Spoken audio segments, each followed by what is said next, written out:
성경 봉독 창세기 6장 1절에서 12절입니다.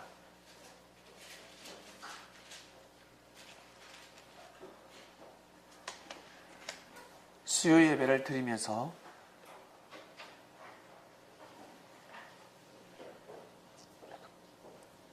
사도 신경을 고백하게 됩니다. 말씀을 듣기 전에는 이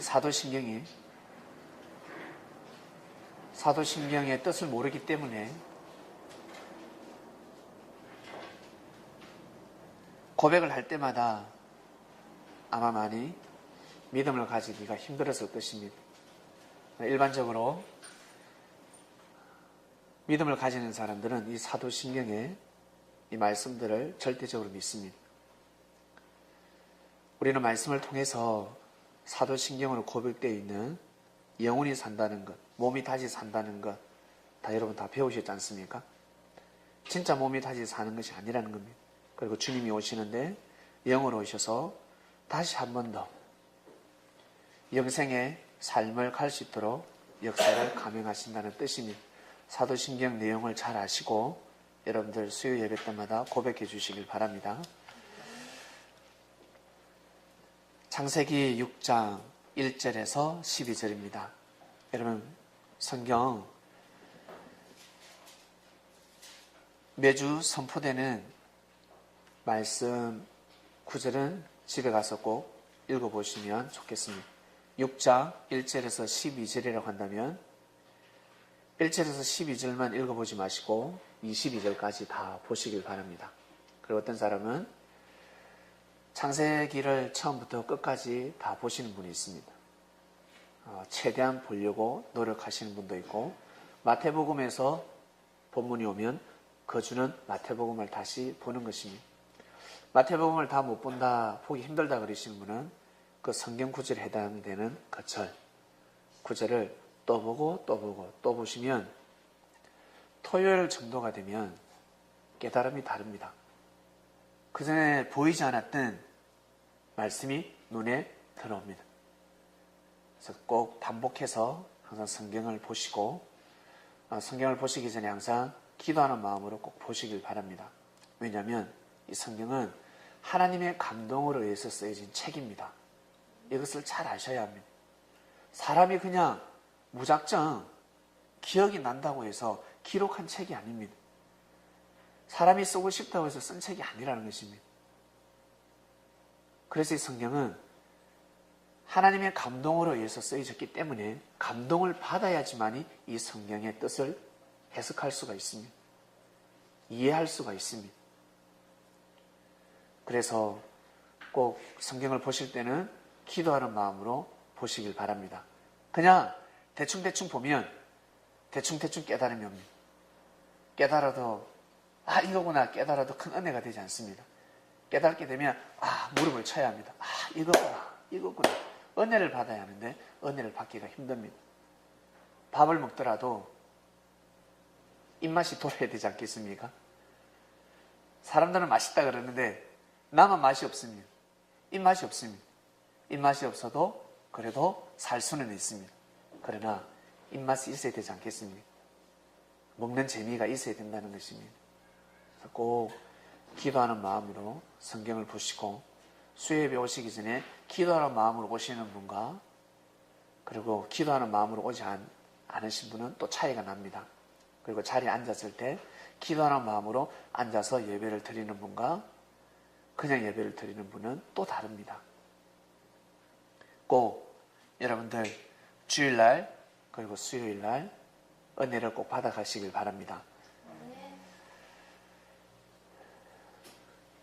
사람이 땅 위에 번성하기 시작할 때 그들에게서 딸들이 나니 다음요 하나님의 아들들이 사람의 딸들의 아름다움을 보고 자기들이 좋아하는 모든 자로 아내를 삼는지라. 이 뜻은 그냥 자기 원하는 대로 연애를 했다는 뜻입니다. 그냥 하고 싶은 대로 연애를 했습니다. 우리가 보기에는 연애할 때가 아닌데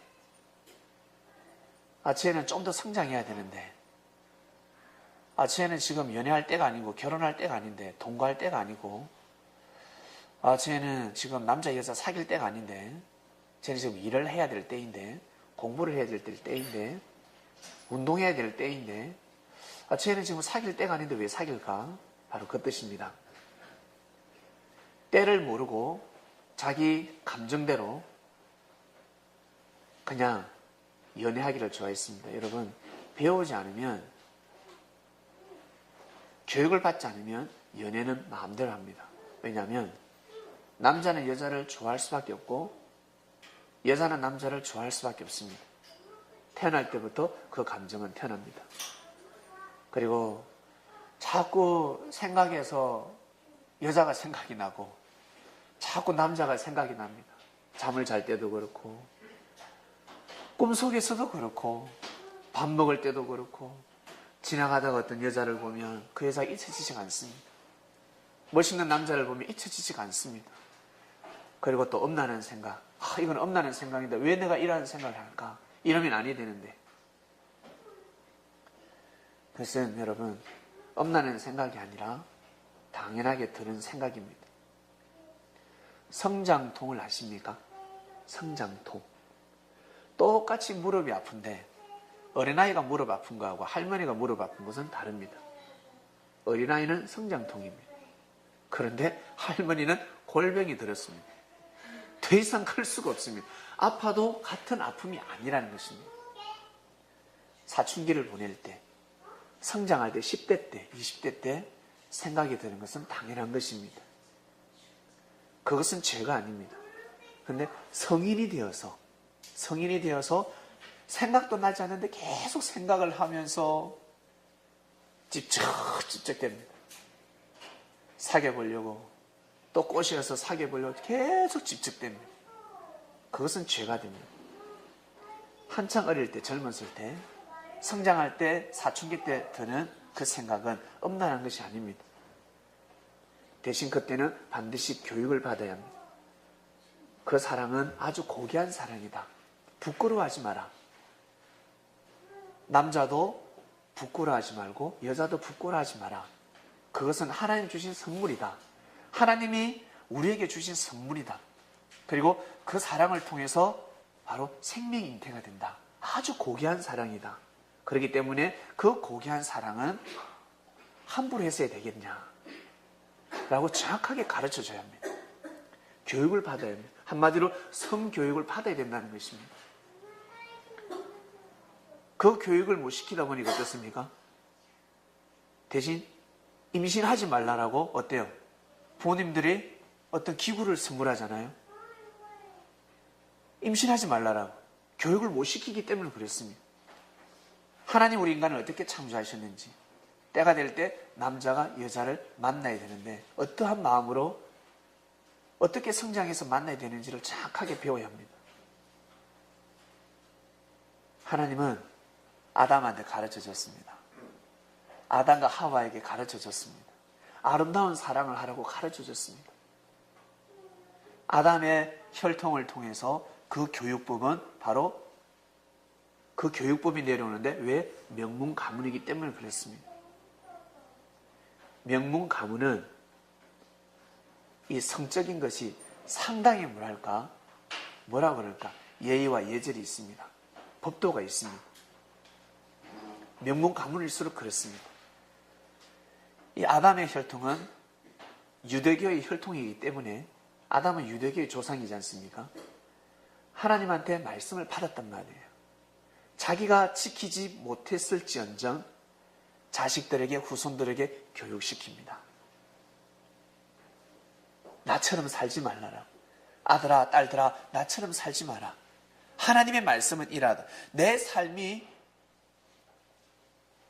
진리가 아니다라는 것을 가르쳐 줬습니다. 이 엄마도 이 아버지도 말씀대로 살고자 애를 썼는데 그렇게 살지 못했다. 너희들은 이 아비의 어미의 본을 보지 말고 말씀을 본을 보도록 하라. 그 말씀의 혈통이 쭉 내려왔습니다. 그러다 노아 시대 때까지 왔습니다. 노아도 알고 있었습니다. 노아도 이 아담의 혈통이기 때문에 그 말씀이 흘러내려오고 있었습니다. 이 말씀이 여러분들 혈통을 통해서 내려가지 않겠습니까? 예수님이 구름 타고 오십니까? 아니면 영으로 오십니까? 예수님이 육으로 오십니까? 영으로 오십니까? 영으로 오십니다. 영으로 오신다는 것은 말씀으로 오신다는 것입니다. 예수님이 전하신 말씀을 믿게 되면 예수님을 영접한 것과 똑같습니다. 여러분들을 통해서 믿음의 혈통은 이어져 갈 것입니다. 명문 가문이 되는 겁니다. 정확하게 예수 그리스도를 모시고 보이지 않는 예수님을 모시고 삶을 살아갈 수 있도록 여러분들은 지금 교육을 받고 있습니다. 이 교육이 얼마나 어마어마한 교육인 줄 아십니까? 여러분들 태어날 때 이런 말씀을 합니다. 어른들은 빈손으로 왔다가 빈손으로 간다라고 합니다. 뭐라고요? 공술의 공수거. 예, 그런 말을 씁니다. 공술의 공수거. 빈손으로 왔다 빈손으로 간다 그러는데 이것은 아주 육적인 말입니다. 인생을 모르고 하는 말씀들입니다. 육의 생각으로 판단하는 것입니다. 사람은 빈손으로 태어나지 않습니다. 사람은 엄청난 축복을 가지고 태어납니다. 태어날 때 먹을 복 가지고 태어난다는 말씀 들어보셨습니까? 다 썰어져가는 가문인데 근데 세상에 애까지 낳았어. 며느리가 야 이놈의 자식아 왜 애를 잉태를 했니? 안 그래도 보릿고기고 먹고 살기 힘들어 죽겠는데 근데 이 애가 잉태를 하고 앵리하면서 결국 10달 뒤에 태어났습니다. 세상에 이 애가 태어나니까 세상에 막 먹을기 들어오네. 세상에 다른 데는 다 굶어 죽고 가는데 세상에 이 아이가 태어나니까 먹을 것이 들어옵니다. 왜? 부모를 보고 오는 것이 아니라 사람들이 구경하러 왔다가 이 보릿고기에 어떻게 도대체 누가 태어났다면 와서 보는데 애가 눈동자가 보통 눈동자가 아닙니다. 저거 애비는 허리 멍텅한데 아들놈은 정처럼 보는 사람마다 감동받아 버립니다. 야 이놈 큰 인물 되겠다. 쌀 팔아주는 겁니다. 사람은 태어날 때 먹을 복을 가지고 태어납니다. 그리고 엄청난 재능을 가지고 태어납니다. 사람은 하나님을 대신하는 하나님을 대신하는 존재자들입니다. 하나님이 우리 인간을 창조하셨지 않습니까? 우리는 하나님의 아들입니다. 우리 어머니가, 우리 아버지가 우리를 낳았다고 하지만 우리는 하나님이 창조하셨습니다. 태어날 때 어마어마한 축복을 가지고 태어납니다. 그리고 어마어마한 능력을 가지고 태어납니다. 빈손인 것 같지만 엄청난 무기를 가지고 태어납니다. 그리고 이 만물을 다 다스릴 수 있도록 만물이 주인이 되는 엄청난 능력을 가지고 살아갑니다. 사람들은 육만 딱 봅니다. 육신을 보고 그 다음에 뭘 봅니까? 물질과 명예를 봅니다. 그러면 물질이 많으면 야, 저 사람 출세했네. 야, 마늘밭에서 돈다발을 켰습니다. 야, 하나님 축복하셨네. 로또 당첨되면 하나님이 축복하셨네라고 이야기합니다.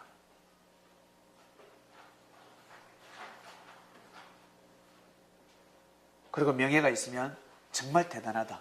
저 사람 정말 대단하다. 육의 것만 봅니다. 그러다 나중에 눈을 감을 때는 빈손으로 가지 않습니까? 진짜 빈손으로 가는 사람들이 있습니다. 빈손으로 가는 사람은 그나마 다행입니다. 빈손으로 가는 사람. 근데 대부분의 사람들이 빚을 지고 갑니다. 빚더미에 앉아서 갑니다. 살아생전에 개인 회생을 해야 되고 파산을 빨리 해야 합니다. 근데 엄청난 빚더미를 가지고 그대로 갑니다. 왜? 태어날 때부터 우리는 엄청난 하나님의 축복을 받고 태어난 데 있습니다. 하나님으로부터 엄청난 사랑을 받고 축복을 받고 태어났고 그렇게 살아갑니다. 자신이 모를 뿐입니다. 하나님이 나와 함께 하시는 거 자신이 모를 뿐이지 하나님은 함께 하시고 여러분 삶 가운데 하나님은 늘 여러분들을 보호하시고 여러분들의 삶 가운데 하나님은 개입하셨습니다. 우리가 모를 뿐입니다. 안 좋은 것만 생각합니다. 내가 실수한 것만 생각합니다. 사고를 피해간 것만 생각하고 아유 다행이다. 아예 사고를 막아주신 것, 그 근처에도 가지 못하게 막아주신 것은 생각지도 못하고 걸어가다가 조그마한 일만 생기면 아 왜 이러지? 자칫 잘못하면 더 큰 사고 일어날 뻔했는데 사람들은 안 좋은 것만 계속 생각을 합니다. 하나님의 섭리를 모르기 때문에 그렇습니다. 하나님 우리 삶 가운데 어떻게 개입하는지를 몰라서 그렇습니다. 하나님이 함께 하신다는 것을 알게 되면 어떤 말도 할 수가 없습니다. 성격이 있기 때문에 나름 누가 툭 때리면 아씨 왜 때려 이렇게 할 수는 있지요. 그리고 뒤에 가서 아씨 오늘 내가 맞았다 이런 말을 할 수는 있지요. 성격이니까 감정의 동물인데 그러나 하늘을 운운할 수는 없습니다. 하나님이 있다 없다 주님이 있다 없다라고 운운할 수가 없다는 것입니다. 그런데 사람들은 자신의 삶을 돌아보면서 하나님을 함부로 판단하며 살아가고 있습니다. 성도 여러분, 제가 여러분들에게 성도 여러분이라는 표현을 잘 쓰지 않습니다. 간혹 가다가 씁니다. 섭리인이라고 씁니다. 섭리 여러분. 왜 그런 단어를 쓰겠습니까? 말씀을 통해서 하나님이 섭리하고 계신다는 것을 믿기 때문에 씁니다. 믿지 않는 사람에게는 쓸 수가 없습니다.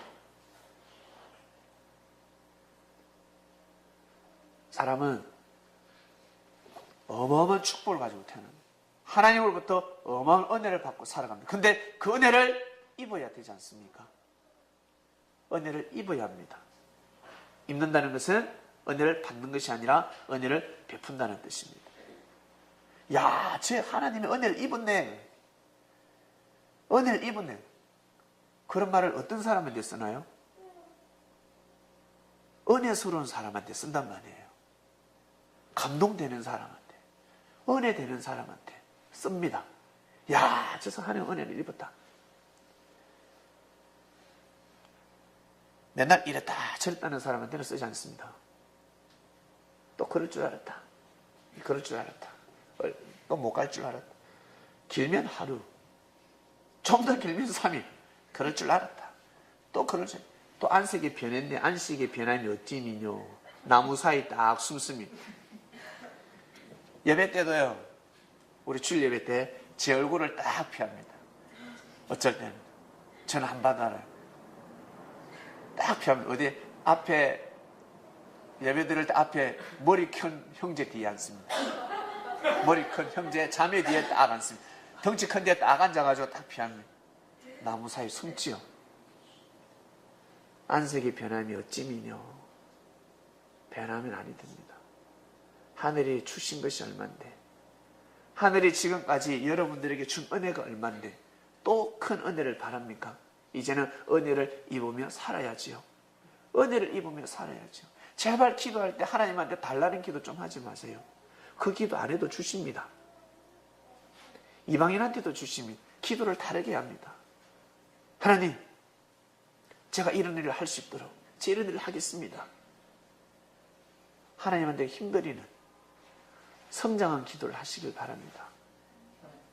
내일 해 뜨게요, 안 뜨게요? 해 뜨게 해달라고 기도하지 말라는 겁니다. 여러분 살아가시면서 해 뜨게 해달라고 기도하지 말라는 겁니다. 왜 그런 기도를 하십니까? 기복신앙입니다. 기복신앙. 때가 되면 해가 뜹니다. 저 오래 살게 해주세요, 하나님. 저 오래 살게 해주세요. 기도하지 않아도 오래 살 사람들 얼마나 오래 사는 줄 아십니까? 우리 할아버지 지금 100세입니다. 예? 살아생전에 하나님은 오래 살게 해달라고 기도하신 적이 없어요.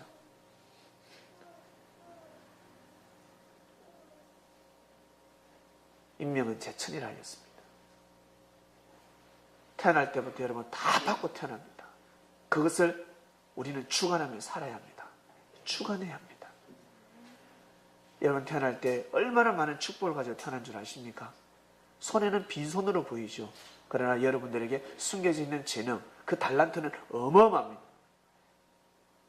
그것을 하나님한테 은혜를 입지 않으면 나중에 빚쟁이로 돌아갑니다. 어마어마한 빚을 지고 갑니다. 본전 치고만 해도 다행히 어마어마한 빚을 지고 갑니다. 그거 어떡할 겁니까? 그래서 예수님께서 오셔서 뭐라 하셨습니까? 내가 10,000달란트 빚 갚아줬다고 하잖아요.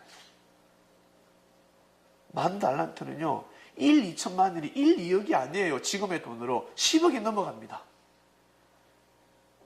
왜 그런 말씀을 하셨을까? 예수님 눈에는 보이니까. 인생의 빚진 자들 보이니까.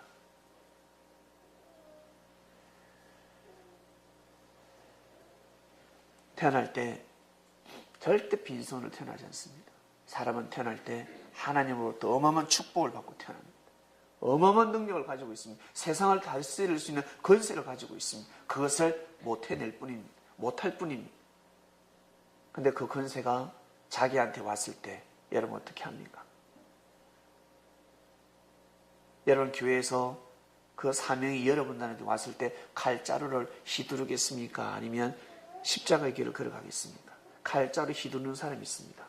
형제들 함부로 쳐버리는 사람이 있습니다. 창명교회가 늘 인원이 이 정도겠습니까? 아직 주님께서 전도에 대해서 아직 선포하지 않으셨습니다. 내년이라 하였습니다. 올해 28강회가成立이 됩니다. 저만 알고 있습니다. 저만 알고 있는데 그 말씀이 다成立이 됩니다. 이제 문서로 나갑니다. 제 머릿속에 있는 말씀이 이제 문서로 나갈 겁니다. 이제 4강 나갔죠? 일단 5강 나가겠네. 이제 또 5강, 6강 해서 28강에 나가는데 제가 말씀드리지만 그 말씀을 가지고 저 다른 나라 인터넷 없는 데 가서 복음을 전하면 교주가 될 수 있습니다. 진정한 교주가 아니라 제일 거짓 메시아가 될 수 있다는 거예요. 그 정도로 엄청난 말씀입니다. 어마어마한 말씀을 여러분들에게 전달합니다. 말씀을 가질수록, 말씀을 여러분 것으로 만들수록 꼭 고개 숙이시길 바랍니다. 하늘 앞에나 형제 앞에 반드시 고개 숙여야 합니다. 안 그러면 저는 떠나가 볼 겁니다. 서울에 내년부터 출발할 건데 지금 우리 30명입니다. 예배인은 30명, 40명, 50명, 60명, 70명, 80명 계속 인원이 커지는데 찌그락 되면 저는 서울에 안 있을 겁니다. 저는 몇 명밖에 없는 데로 가버릴 겁니다. 서울에 있는 사람은 인터넷으로 예배 드려야 될 겁니다. 분명히 말씀드립니다. 아주 귀한 시간을 보내고 있습니다. 이때를 놓치지 마시고 여러분 말씀을 여러분 걸로 삼으시고 오늘도 이 선포되는 말씀 지난주 선포되었습니다. 여러분 말씀을 듣고 아 맞구나. 저 말씀이 맞구나 라고 아마 무릎을 쳤을 것입니다. 말씀을 모르면 삶의 질서를 바로잡을 수가 없습니다. 사람을 두려워할 줄 모르면 하늘은 두려워할 줄 알아야 합니다. 하늘을 두려워할 줄 알아야 합니다. 하늘을 두려워할 줄 모르면 더 이상 그 사람은 비전이 없습니다. 말씀을 들었음에도 불구하고 하늘을 두려워하지 않습니다. 그러면 에덴 동산에서 쫓겨납니다. 하늘은 쫓아내버립니다. 내가 말씀을 실천하지 못하더라도 저 말씀이 맞다. 시인할 줄 아셔야 합니다. 저 말씀이 진리다. 저 말씀을 쫓도록 하라. 나의 생각을 쫓지 말고 저 말씀을 쫓도록 하라. 라고 선포할 줄 아셔야 합니다. 자기가 그 말씀을 실천하지 못한다고 해서 저 말씀은 틀려서 아니야. 합리화시키면 절대 아니 됩니다. 성민들이 가져야 될 마인드입니다. 나도 말씀을 쫓고 있다. 나도 저 말씀을 향해서 쫓고 있다. 우리 부지런히 쫓자. 지금 현재 이성 문제는 그 어느 누구도 잡을 수가 없습니다. 부모님들이 자녀들을 잡을 수 있습니까? 못 잡습니다. 이제는 스마트폰까지 생겼습니다. 스마트폰은 어릴 적부터 성인물을 봅니다. 그래서 우리 아들 이제 10살이네. 10살 애들이 언제 성인물을 볼지 저는 지켜보고 있습니다. 시대가 시대인 만큼 예전에는 한 20대가 다 돼야 10대 후반이 되어야 음란물을 볼 수 있는 시대였는데 지금은 10대 초반이 볼 수 있는 시대가 그런 시대가 되었습니다. 그러한 문화를 시대가 그러하니까 여러분 시대가 그러한 것이 아니라 시대가 악합니다. 그것을 아셔야 합니다. 그것을 어떻게 바로잡아 줄 수 있겠습니까? 애들한테 어떻게 바로잡아 줄 수 있겠습니까? 정확한 말씀으로 교육을 시켜야 합니다. 성교육을 정확하게 시켜줘야 합니다. 아니면 노아시대 때처럼 하나님을 믿는 사람들이 하나님을 믿지 않는 사람들과 연애하다가 다 믿음 다 팔아버립니다. 다 쪽나버립니다. 네, 울고불고 울고불고. 자기들이 좋아하는 모든 자로 아내를 삼는지라. 자기들이 좋아하는 사람을 아내로 삼는 사람 치고 안 깨지는 사람 없습니다. 깨져버립니다. 반드시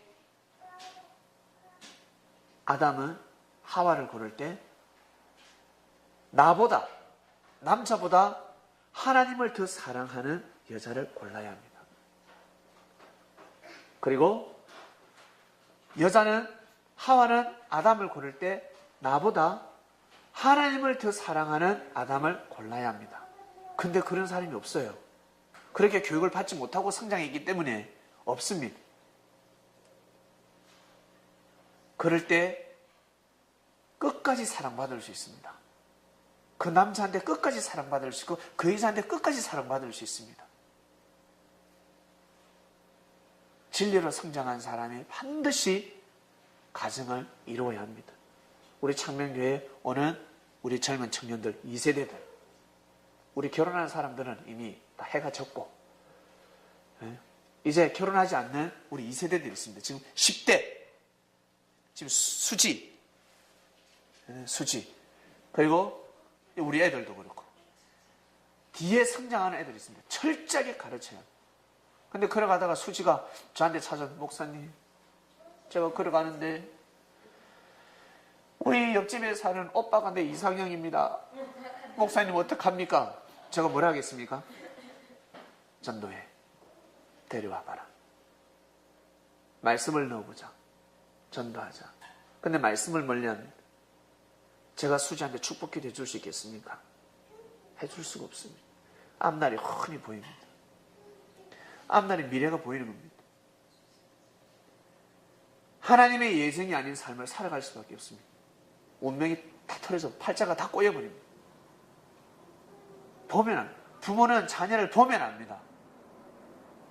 너 저 애하고 결혼하면 큰일 나. 너 저 애하고 연애하면 안 돼. 돈 많은데요. 사자가 달렸습니다. 그 사자야 죽을 사자야. 판사, 검사, 변호사, 교사 사자가 달려. 예전에 사자를 그러면 최고 직급 아닙니까? 죽을 사자입니다. 안 돼. 그 전에 말씀이 들어가야 한다. 그래서 꼭 왜 이토록 말씀을 외치냐면 우리나라는 기독교가 들어온 지 얼마 되지 않습니다. 이제 한 200년 좀 넘죠. 외국은 다릅니다. 선진국은 다릅니다.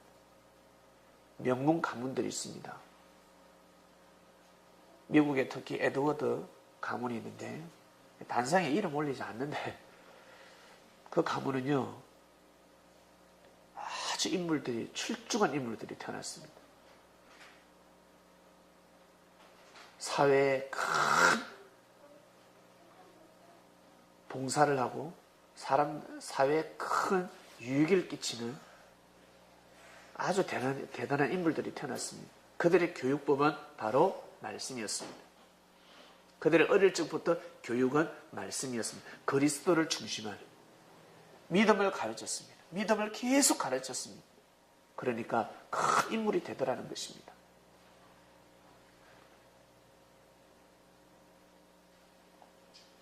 자, 그 다음 넘어갑니다. 여호와께서 가라사대 나의 신이 영원히 사람과 함께하지 아니하리니 이는 그들이 육체가 됩니다. 육신이 되어버렸습니다. 영생하는 삶을 살아가는 마음을 가져야 하는데 그냥 육적인 삶만 살아갑니다. 육만 신경 씁니다. 먹고 살기 오직 먹는 데만 신경을 씁니다. 정신이 성장하지 않으면 그 돈은 빼앗기게 돼 있는데 여러분 옛날 기억나십니까? 옛날 우리나라에 왕이 한글을 편찬하려고 했습니다. 우리나라 조선의 글을 편찬하려고 했습니다. 그때 제일 반대한 사람들이 누굽니까? 사대부들입니다. 그 시대 관원들입니다. 대국에 있어서 대국을 대항하는 오랑캐가 된다 하였습니다. 우리는 뻔히 한문이 있는데 유교 사상으로 가득 차 있고 한문이 있는데 어떻게 해서 다른 글이 필요하단 말인가? 이건 전혀 있을 수가 없습니다라고 했습니다. 백성들이 알기에는 글이 너무너무 어려웠습니다. 그 공부를 배울 수가 없었습니다. 배울 수가 없으면 최소한 천자문을 배워야 하는데 너무너무 힘듭니다. 그러나 왕은 한글 편찬을 감행합니다. 훈민정음이지 않습니까? 왜? 글이 없으면 안 되니까. 백성들이 잘 먹고 잘 살기 위해서는 그냥 먹고 살기 위한 삶이 아니라 반드시 글을 알아야 된다는 겁니다. 그래야 잘 먹고 잘 살 수 있다는 것입니다. 왕이 볼 때는 그렇습니다. 왜? 왕이 볼 때는 글이 없으면 사람이 살 수 없으니까. 백성들이 글을 몰라서 사기꾼들한테 계속 쏘고 넘어가니까. 왕이 볼 때는 그렇습니다. 사람들이 볼 때는 먹고 살고 물질, 명예, 권력이 중요하지만 하나님 보실 때는 진리가 중요하다는 겁니다. 왕이 볼 때는 그렇습니다. 진리가 너무 소중하다는 겁니다. 진리를 모르면 물질, 명예, 권력 다 헛된 것이 되어버립니다. 나중에 빚더미 앉아버립니다. 큰일 납니다. 이 땅에 한글이 편찬되었듯이 하나님께서는 결국 이 땅에 또 진리를 선포하셨습니다. 결국 그리스도의 혈통을 통해서 영적 섭리, 그리스도의 그 피 흐름을 통해서 이제 이 한반도까지 복음이 전해져 왔습니다. 이제 우리한테까지 왔다는 거예요.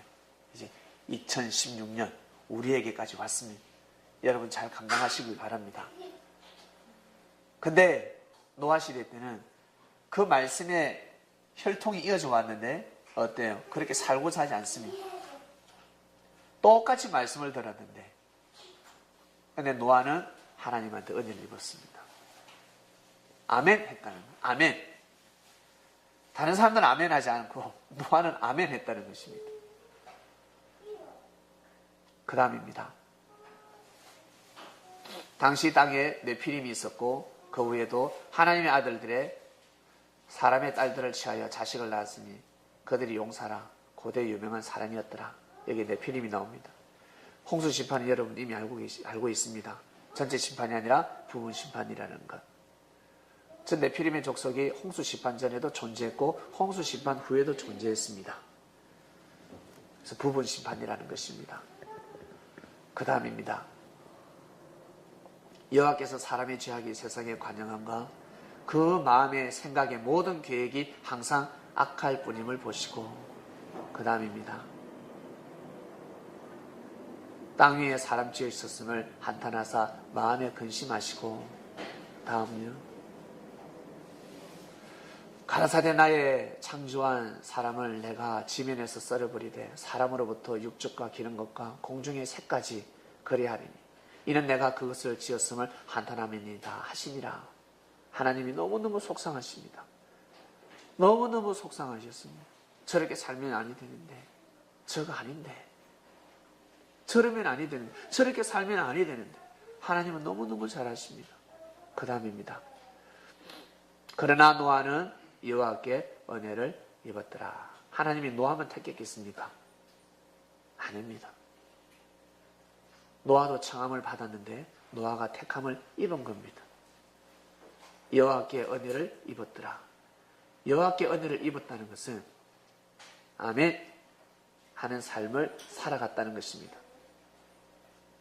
하나님한테 은혜만 있고 묵묵하게 모르는 척하며 살아간 것이 아니라 자기 갈 길로 간 것이 아니라 자기 갈 길을 돌려서 하나님이 원하는 삶을 살아갔다는 것입니다. 하나님을 위하는 삶을 살아갔습니다. 그 다음입니다. 노아의 사적은 이러하니라. 노아는 의인이요 당시에 완전한 자라. 그가 하나님과 동행하였으며 완전했다고 하니까 흠이 없는 사람이 아닙니다. 노아한테 걸리면 죽습니다. 성격이야 보통이 아니라 장군 같은 사람입니다. 영웅호걸형입니다. 영웅은 그래 괜찮아 마냥 웃음을 짓는 사람이 아닙니다.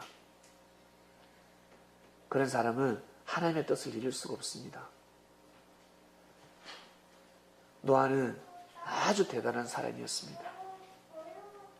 영웅 같은 기질을 가지고 있었습니다. 그러나 하나님 앞에 무릎을 꿇습니다. 누구처럼?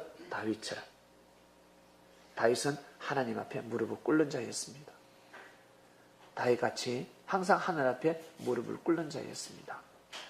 완전한 자라. 완전한 자는 바로 하나님 앞에 절대적인 믿음을 보인 자입니다. 그 다음요. 그가 세 아들을 낳았으니 셈과 함과 야벳이라. 네.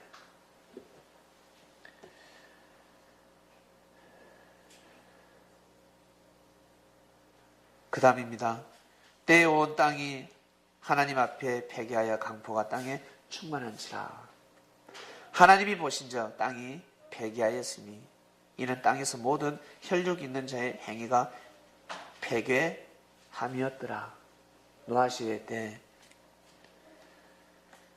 바로 땅이 패괴했습니다. 사람이 패괴하니까 땅도 그러하고 만물을 다스리는 사람들이 마음이 패괴하다 보니까 땅이 화답하지 않습니다. 땅에 있는 모든 혈육 있는 자의 행위가 패괴함이었더라 하였습니다. 결국 노아 시대 때 하나님은 성전 앞마당을 청량할 수밖에 없었습니다. 바로 심판하셨다는 것입니다. 요한계시록에 보면 항상 하나님이 심판하실 때 성전 앞마당부터 청량하십니다. 성전 밖마당을 청량하는 것이 아니라 성전 앞마당을 청량하십니다. 노아 시대 때 성전 앞마당, 바로 노아를 중심한 그 주관권이 있는 사람들이 먼저 심판을 받았다는 뜻입니다. 왜? 그들은 하나님을 경외하는 삶을 살아야 되는 사람들이었기 때문에 그렇습니다. 그리고 9장은 집에 가셔서 읽어보셨습니까? 9장 보면 함이 아비의 하체를 드러내지 않습니까? 노아가 술을 먹고 포도주를 먹고 취해서 누웠습니다. 이것을 보면 좀 이해가 가지 않습니다. 포도주, 술을 이렇게 많이 마시나? 물론 그때 물이 탁하니까 포도주를 많이 먹었겠구나라고 생각할 수 있겠지만 포도주를 실컷 먹고 벌거벗었습니다. 아들 함이 그 아비의 하체를 보고 나가서 형한테 고했습니다. 아비의 하체를 드러내는 거죠. 근데 셈과 야벳이 옷을 취해서 뒷걸음질 쳐서 들어가서 아비의 하체를 덮었습니다. 그들은 얼굴을 돌이키고 그 아비의 하체를 보지 않았습니다. 노아가 술을 깨고 작은 아들 함에게 크게 꾸짖고 그리고 가나안을 저주합니다. 그 형제들에게 종들의 종이 되기를 원하노라 하였습니다. 그러니까 상속받지 못했다는 거예요. 축복은 이어지지 않았습니다. 반드시 기름을 부어줘야 하는데 축복받지 못했다는 뜻입니다. 도대체 이게 무슨 뜻일까? 이게 무슨 뜻일까? 모세 때 모세가 하나님으로부터 말씀을 받고 그때 다 풀어집니다. 이미 그 전에 사람들은 알고 있습니다. 함이 어떠한 짓을 했는지. 그러나 성경이기 때문에 하나님의 감동으로 의해서 쓰여진 책입니다. 시대마다 하나님의 역사를 비유로 남겼습니다. 다 풀어 헤쳐놓을 수가 없었습니다. 비유로 남깁니다. 왜? 하나님이 그렇게 감동을 주셨습니다. 그래서 예수님이 오셔서 하신 말씀, 하나님은 비유로 말씀하신 데 있습니다. 나도 비유로 말씀을 전하는데 비유가 아니면 안 한다. 안 할란다. 그래서 예수님께서 전하신 그 비유의 말씀을 푸느냐 못 푸느냐. 하나님이 하신 말씀 중에서 그 말씀을 문자 그대로 믿느냐 아니면 비유를 푸느냐, 이 두 가지입니다. 이것을 문자 그대로 믿는 거하고 이것이 비유였거나 답을 아는 거하고는 하늘과 땅 차이입니다. 성경을 부인할 수 없다는 뜻입니다. 9절 보겠습니다. 신명기. 도대체 성경에서 말하는 아비 하체가 무엇일까? 신명기 22장 30절. 사람이 그 아비의 후시를 취하여 아비의 하체를 드러내지 말지니라 하였습니다. 아비의 하체를 드러낸다는 뜻은 아비의 후시를 취하는 겁니다. 아비의 후시를 취한다는 뜻입니다. 아비의 하체는 드러낸다는 뜻은 아비의 후시를 취한다는 것입니다. 그 다음 보겠습니다. 계모와 구합하는 자는 그 아비의 하체를 드러내었으니 저주를 받을 것이라 하였습니다. 그래서 노아가 가나안을 저주한 겁니다.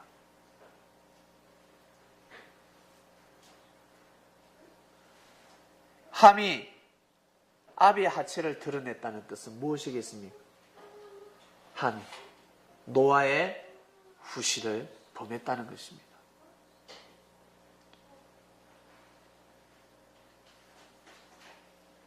레위기의 신명기를 읽어보면 계모와 구합하지 마라, 어미하고 구합하지 마라, 누나하고 구합하지 마라,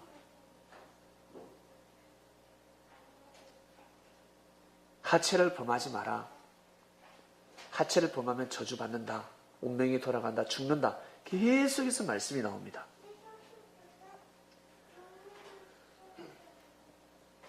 레위기 한번 볼까요? 레위기 18장 7절인데요. 집에 가서 18장을 다 읽어보시길 바랍니다.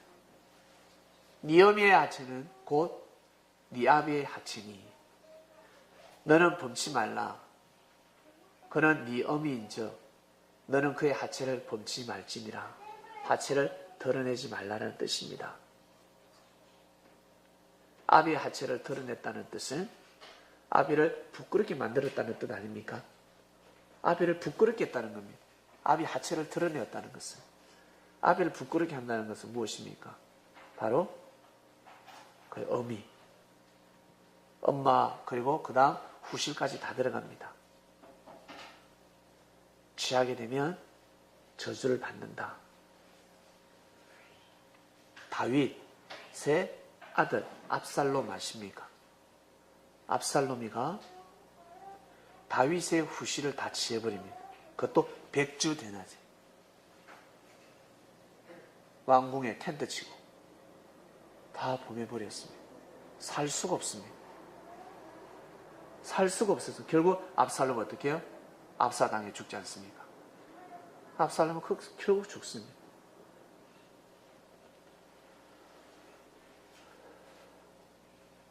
이게 바로 노아 시대 때였습니다. 노아 시대 때. 그리고 예수님 시대 때를 한번 돌아가 볼까요?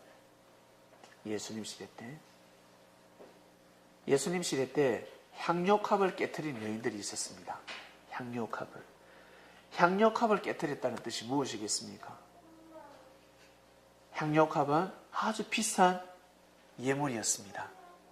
그래서 원래 자기 신랑한테 어떻게 해요? 그걸 깨뜨려서 뿌려줘야 되는데 그것이 아니라 그것을 예수님한테 드렸습니다. 그것은 바로 예수님을 신랑 삼아서 내가 인생의 길을 가겠다라는 뜻입니다.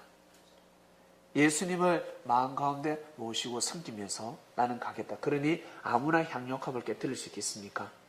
근데 제자는 뭐라 했으면 향력합을 깨뜨리니까 뭐라 했으면 와 저거 300데나리온을 나가는데 저걸 왜 깨뜨리지? 저걸 팔아서 사람들에게 많은 봉사를 할 수 있는데 제자는 그걸 돈으로 봤다는 거죠. 그러나 예수님은 그걸 돈으로 보지 않았습니다. 아무나 깨뜨립니까? 그 사람의 마음을 주님은 받아주셨습니다. 그리고 그러한 삶을 살도록 하라. 여러분 시집가고 장가가고 돈벌이하고 그렇게 여러분 살고 싶지 누가 향력합을 깨뜨리고 누가 자기 가는 길을 멈추고 섭리를 도모하며 갈 수 있겠습니까? 잘 한번 생각해 보세요. 다 잘 먹고 잘 살고 싶지.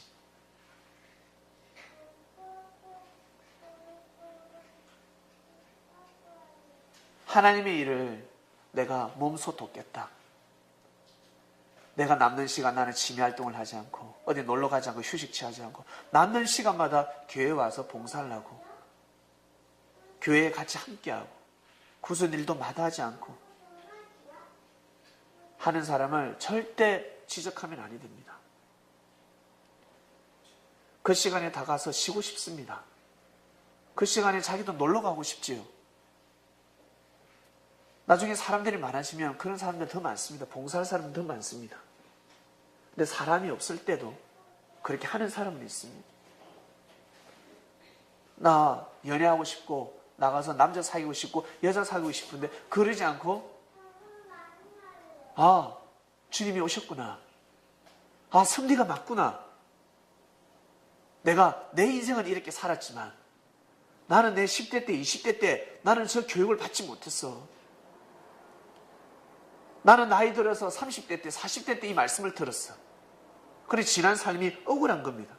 내가 젊었을 때 이 말씀을 들었으면 그렇게 살지 않았을 건데 연애도 함부로 하지 않았을 건데 결혼도 함부로 하지 않았을 건데 나는 이미 지난 인생이고 10대들 20대들에게 정확한 말씀을 가르쳐줘야 되겠다.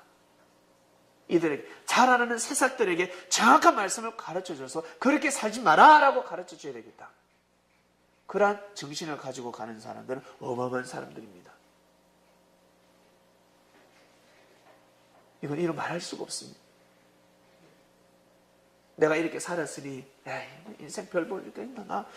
이미 나는 이래 살았는데 이러는 사람하고 사마리아 여인처럼 남편이 5명이나 거쳐갔음에도 불구하고 주님을 만났을 때 사마리아 여인은 정신을 바짝 차립니다.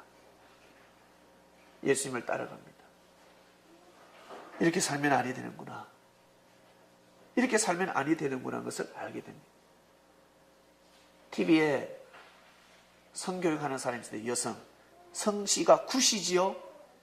나와서 그 사람의 말에 파하고 있습니다. 왜 파하고 있습니까? 나는 순결해.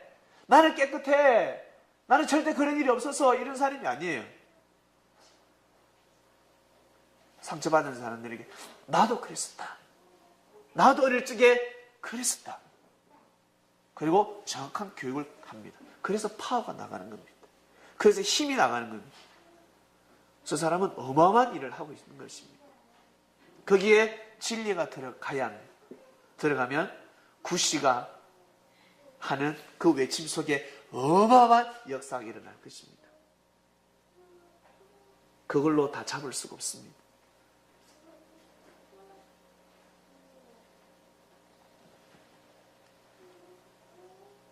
주님을 만나서 주님을 영접하고 내가 열심히 한번 살아봐야 되겠다.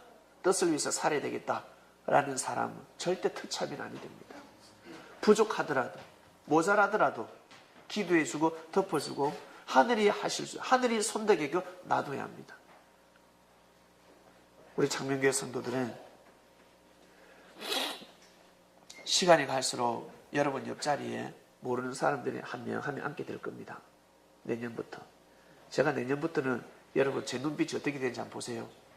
지금은 제가 열심히 한 곳에 사시면 나중에는 제가 두루두루 다닙니다. 서울을 아마 두루두루 다닐 거예요. 그리고 여러분들이 만나게 해주는 사람들은 만나서 교회에서 말씀도 전하지만 제가 남는 시간은 두루두루 다닙니다. 하나님이 정해놓은 사람이 누굴까? 도대체 누가 진리를 찾고 있을까? 딱 만납니다. 만나면 그 사람들 저는 또 데려옵니다. 이제는 시작되니까요.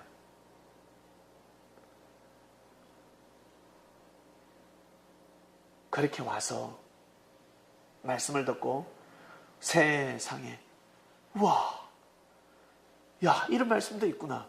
내가 정말 믿음 생활 잘해야 되겠다 라고 마음을 접는 사람들, 그 사람들 다 부족함이 엄청 많습니다. 처음에는 없습니다. 멀리 있을 때는. 가까워지면 가까워질수록 흠밖에 안 보입니다. 가까워지면 가까워질수록 흠밖에 안 보입니다. 이제 장점이 안 보입니다. 가까워지면 가까워질수록. 우리 창명교회 성도님들은 가까워지면 가까워질수록 장점을 보시길 바랍니다. 장점을 보시고 그 사람의 섭리성이 있습니다.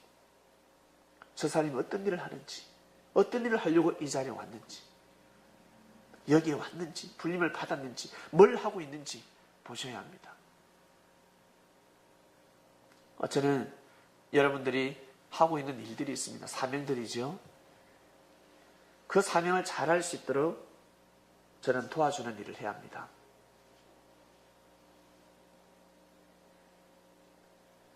우리 서로 형제들의 흠보다 하나님의 은혜를 입으셔서 하늘을 기쁘게 하시고 땅을 기쁘게 하는 창명교회 성도들이 되시기를 주님의 이름으로 축원드립니다.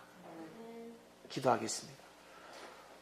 하나님, 감사합니다.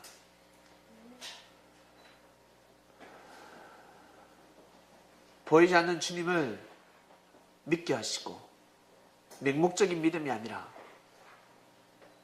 정말 우리 삶 가운데 주님이 함께 하시는구나라는 것을 피부로 느낄 수 있도록 은혜를 주셔서 진심으로 감사함을 드립니다. 지금은 우리가 율법을 통해서, 구약을 통해서 하나님을 섬기는 것이 아니라 새 말씀을 통해서 하나님을 섬기게 됩니다. 주님의 말씀이 아니었다면 하나님을 이렇게 우리는 가까이 할 수도 없고 삶 가운데 진리의 띠를 두르고 삶을 살아갈 수가 없습니다. 노아 시대 때처럼 장가가고 시집가고 물질을 쫓아서 살아갈 수밖에 없고 예수님 시대 때도 그렇게 살아갔고 아마 이 시대에도 우리가 바리새인이나 제사장이나 율법인이나 철학가가 되어서 삶을 살아갔을 것입니다. 근데 저희들에게 은혜를 베풀어 주셔서 말씀을 듣는 길을 허락하시고 주님을 영접하는 삶을 살아가게 해주셔서 진심으로 감사함을 드립니다. 하나님의 은혜를 입으라 축원입니다.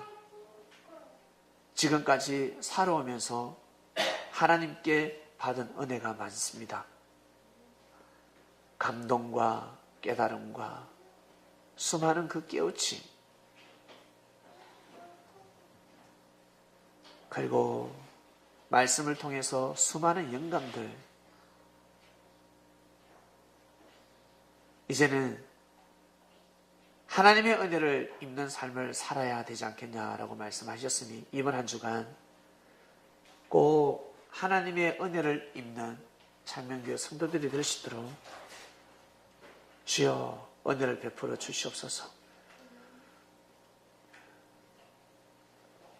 감사합니다. 방송으로 예배드리는 사람들을 기억하시고 참석하고 싶어도 참석하지 못하는 애달픔이 있습니다. 그들의 기도를 들어주시고 꼭 같이 함께 예배 드릴 자들 꼭 함께 예배 드리게 하여 주시옵소서.